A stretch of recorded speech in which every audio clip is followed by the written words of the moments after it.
All right, Dr. Berg, one of the best medical doctors, chiropractors. Okay, so I have seen a lot of videos of Dr. Berg recently, and most of the stuff that he is saying is either very, very cookie cutter, or it's a little misleading, or it's misinformed. This video is, again, another one for weight loss, basically 7 ways to burn more fat while sleeping.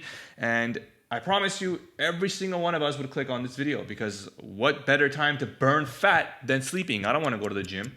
I don't want to eat less. I don't want to do any of that stuff. I want to learn how to burn fat while I'm sleeping. So let's see what these tips are. I will promise you one of them has to be with exercise, and another one will be something to do with weight, at least one. I don't know what the other 5 are going to be, but we know 2 out of the 7, diet and exercise, guaranteed.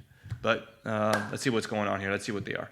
Let's show you the 7 ways to burn more fat while you are sleeping. Why do you say it like that? Sleeping. I had this patient who came in long ago who lifted over 3 million pounds in the gym over a course of a year. 3 million pounds over the course of a year. Who says it like that? Who frames it like that? Thanks, I've been working out.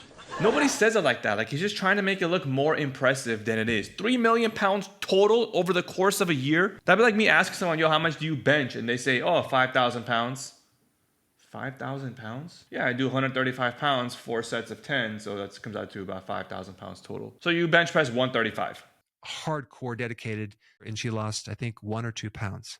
Very depressed. If you look exactly the same after 1 year of going to the gym and doing 3 million pounds of weightlifting, something is fundamentally wrong with what you're doing. It has nothing to do with your hormones, your genetics, your this, your that. It has nothing to do with any of that. All it has to do with is you need a personal trainer. That's kind of what it comes down to. Personal trainer or nutritionist. One of those 2 things, because something is very, very off in your workout or nutrition plan. The problem that she had was she wasn't sleeping that great.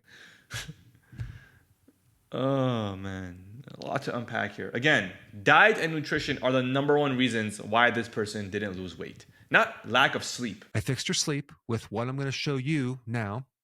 And the first month, she lost 16 pounds. Impossible that sleep in itself, some kind of sleep hygiene that he's talking about, is how you're going to get results by losing 1 pound versus 16 pounds. This is going to be a doozy. So let's start with number 7 and work backwards. Calling it right now, number 2 is 1,000% exercise. Number 1 is diet, if not the other 7. Then I'll eventually get to the most important thing you need to do out of all of these tips. Okay, number 7. You want to let your appetite dictate what fasting pattern that you should be on. We're off to a great start here. The first one has to do with diet. Only eat when you're hungry. Just some A1 gold advice that we've never heard before. Only eat when you're hungry. Now, granted, most people don't do that, right? 99% of people don't only eat when they're hungry, because that's why there's such a thing as snacks, right? Everyone likes to snack. Chips,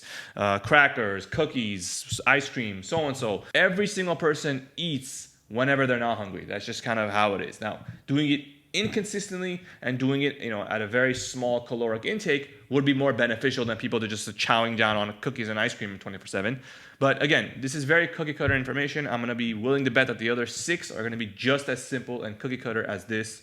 Only eat when you're hungry is some very general and basic 101 diet and nutrition advice. So if you're not hungry, just don't eat. All right. Number 6, reduce the excess fat, extra butter and the MCT oil in the coffee, or you're adding more fat. Don't do that. And here we have another diet suggestion. Cut out the excess fat, which, to be honest, is a little surprising coming from Dr. Berg, because he's heavy on keto. I don't know if you guys have been following his channel. I have. I've seen a lot of his stuff recently, or just in general, a lot of his advice on here is very keto based. So it's kind of surprising that he's saying cut out excess fat. Does he just mean cut out excess calories and keep eating the fat? Because that's kind of what he does with carnivore and keto and so on. I don't know if that's what he meant, but cutting out excess fat literally just means cut out excess calories. That's it. What we want to do is we want to force our bodies to burn our own body fat and not the dietary fat. I don't want you to go low fat, but I don't want you to add additional fat that is excess to the normal fat that comes with your protein, your meat, things like that. He's literally just saying don't overeat. So for the first tip, or the seventh on the list, is don't overeat. And number 6 is don't overeat. Number 5, make sure your carbs aren't too high. The third one is also do not overeat your carbs. He just said the same thing 3 times. Only eat when you're hungry. Reduce your calories. Don't overeat. Reduce the fat in your diet. Don't overeat. Reduce your calories. Make sure your carbs are not high. Reduce your calories. Don't overeat. Let's see if the other 4 are the same. I think an easy way to do it without having to count carbs is just to eat meat and vegetables. Most vegetables, especially salads, they don't have a lot of carbs. They have a lot of fiber. Now, this is good advice, to be honest. Okay, if you don't want a calorie count, the best way to lose weight is doing a keto or carnivore diet, because you cannot eat that much chicken, fish, meat. You're just not going to be able to do it. It's very difficult to keep getting those, that much calories in that kind of food. It's very difficult to do that. But it's very easy to overeat on French fries, shakes, orange juice, whatever. It's very easy to go above the limit on those things. So cutting out carbs to reduce your caloric intake without calorie counting is good advice. Now, I don't know if a lot of people give that advice, or if that's generally kind of accepted with people that are doing diets, or they need someone to tell them that. But him saying that is actually good. I agree with it. If you don't want a calorie count, you just want to cut your calories and lose the weight, then cutting out carbs is the best way to do it, because that's where you start slipping up. That's where it's very easy to start overeating. You're not going to ever gain weight on salad. I'm sorry. If anyone ever says that, they don't know what you're talking about. I mean, yeah, if you just eat plain greens and salad, yeah, you're not going to gain any weight. But if you drench it in Caesar dressing or ranch or this or that, it's possible that you are still getting a lot of calories depending on how much salad you're eating. Very, very unlikely and rare, but I guess it is possible if you drench these things in sauce. Now let's go to 4, overall sleep hygiene. Let's go, baby. The first one on the list that didn't have to do with diet and overeating. Sleep hygiene is really good advice. Get a good mattress, block out any, computer lights or artificial lights at nighttime. Cut your screen time about an hour or 2 before you sleep. Get some morning sun in the morning, 15 minutes or whatever in the morning, just whatever you can. Get some sunlight in there to kind of help your melatonin and vitamin D production, and get in like a nighttime routine. We've seen a million morning routines, some ridiculous ones of people waking up at 4 in the morning, but we want to get our nighttime routine, which is just as important, down, and then kind of keep something in a rhythm, keep something constant so that your body is used to it and knows when it's time to wind down and go to sleep. Now we're at number 3. These are sleep aids, okay? Apple cider vinegar through the day, like maybe once or twice or 3 times in some water, like a tablespoon. I've heard about this plenty of times before. Mostly apple cider vinegar I've heard about being good for bloating and kind of stomach upset and things like that. I'm not very knowledgeable on apple cider vinegar and its benefits, especially pertaining to sleep. So I can't really comment on this and say it's a good or bad suggestion. I'm just going to go ahead and say that it probably has a very, very, very minimal effect on your sleep. Vitamin D is also very important for sleep cycles. Sometimes I'll take vitamin D right before bed. It really helps, especially jet lag. Vitamin D for jet lag is something I have literally never heard in my life before. Melatonin, yeah, I've heard. And vitamin D helps the production of melatonin and gets you in that correct circadian rhythm by making sure that there's enough melatonin production. But it's not that fast for you to take it right before sleep, or if you have jet lag, for it to work like that. Vitamin D is a fat-soluble vitamin. That means it takes weeks and months to build up in your system and have any effect. So to think that if you take it at nighttime or you take it in the morning or any time of day and it's going to have an effect on you immediately is completely ridiculous. There's no such thing.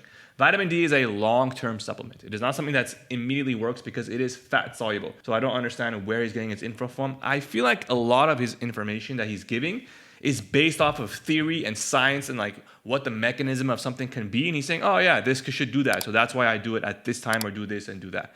Vitamin D, 99% of people take it during the day because for whatever reason, they complain that it gives them energy and keeps them up. So I don't understand why he's taking it at night. Nobody's ever taking vitamin D at night, especially for jet lag or for sleep. Melatonin, yes, you can take at night. You can take it 1 hour before you sleep, and that's going to help with your jet lag. And that one works immediately, so you don't have to let it build up in your system. You can only use it when you need it in terms of melatonin.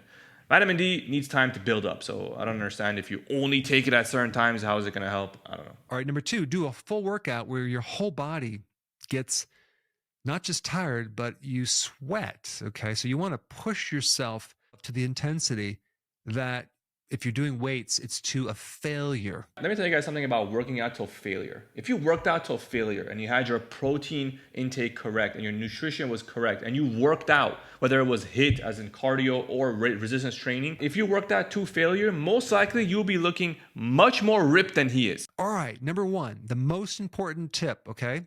You want to go to bed between 9 and 9:30. What if you work graveyard shift? And you want to sleep for 9 hours. 9 hours. When will I have time for the other 6 steps? I hope to God that there's a reference for this, because there's no references for any of his suggestions. Where is he getting 9 hours of sleep from, number one, that you need? And second of all, why is he saying 9 to 9:30? On what basis? Let me tell you why. Think about what's going to happen. You're going to get a lot more repair of proteins, muscle, and your metabolism is a function of how much lean muscle mass you have. Okay, what he's saying here is if you want to build muscle, you got to get a good, nice quality sleep. And this is true. If people want to build muscle, they got to get at least 8 hours of sleep and a good, nice quality of sleep, which is the most important. You can't be going to bed stressed. You can't be going to bed hyper or this or that. You've got to get a good night's sleep. Sleeping at 9 o'clock, though, is a very strange suggestion. And sleeping 9 hours is a little excessive. 7.5 to 8.5 on average. That's probably good enough for 99.9% of people. 9 hours is a little too long probably. And 9 to 9:30 is a strange sleep time. The point is that the more sleep, especially in the beginning, the better, the more weight loss. Why? Because you burn all the fat while you're sleeping. So might as well ride the wave. His suggestion for sleeping 9 hours is because he's saying you burn fat while you sleep, but he gave no references. There's no reference as to how much fat you're going to be burning by sleeping an extra hour or even sleeping at all. We have no idea how much fat you're going to burn while sleeping. He didn't give any numbers, he didn't give any data, he didn't give any papers or research or suggestions in terms of that. All he said was you will burn fat while you sleep, and you need to sleep 9 hours, and you need to sleep from 9 to 9:30. Don't overeat, and make sure your sleep hygiene is intact and you're exercising. This is all very basic, general cookie cutter advice, and the stuff that he is saying that's a little strange and a little off the wall has no scientific basis behind it. So that's why I'm saying a lot of his channel is cookie cutter, it's misinformation, and it's misguided suggestions. It doesn't really make sense. So this is the point of I'm trying to do here. I'm trying to watch a bunch of videos from all these influencers, all these health gurus for the most part, and see, kind of break down what they're saying, what they're doing, so we can see, is there any merit to what they're saying, or are they just blowing smoke to get views on YouTube because they're using that to their advantage for whatever reason. This video, 7 ways to burn more fat while sleeping, did not provide any new information for someone that wants to lose weight and sleep at the same time. Let's go read some comments. Thank you, Dr. Berg. Ever since I started sleeping early, my family started calling me a senior citizen, but I understand the true importance of sleep. I mean, yeah, if you're sleeping for 9 hours every day, people are going to make fun of you. Thank you, Dr. Berg. You changed my life from poor health to the healthiest health now. Healthiest health. I'm 66 years old, almost no cab, just a little, and every morning I'm going to walk 6 kilometers. I don't know what KL is. And I lost 8 kilos in a little over 3 weeks now. I feel great. Thanks, Dr. Berg. I finally listened to you. Have a good day. If you lost 8 kilograms in 3 weeks, I don't think it's from walking. You changed your diet. You changed a lot of other things. That's a good amount of weight to lose in a very short amount of time. Unless you're walking for 20 miles. I don't know what 6 KL is. If he means kilometers, that's equivalent to about 3 miles or 3.5 miles for us Americans. And that is not nearly enough to be walking to lose that much weight in that short amount of time. If you're running it, maybe, if you're doing resistance training, if you're checking in your diet and making sure that you're not overeating, as one of his crazy suggestions, then yeah, you might be able to lose that weight. But it's not just the walking. It's a bunch of other things. The video I've been waiting for 20 years. Did you not sleep for 20 years? Good quality sleep is essential for everything, Dr. Berg. Great video as always. Thanks. So there's no doubt that he's helped a lot of people out, and this video, again, I'm sure it's going to help a lot of people. I don't know if they have no idea about anything to do with diet and nutrition or sleep. But I mean, if it helps people, it helps people. I mean, most of the advice was good advice. I'm not saying it's not good advice, but I mean, in 2024, a lot of that should be kind of general knowledge by this time. The first one, which is apparently the most important, sleeping at 9 o'clock and for 9 hours, is something I don't agree with. But if you're sleeping at 9 p.m. every single night when your family and friends are having some fun every now and then so you can enjoy your life, more power to you.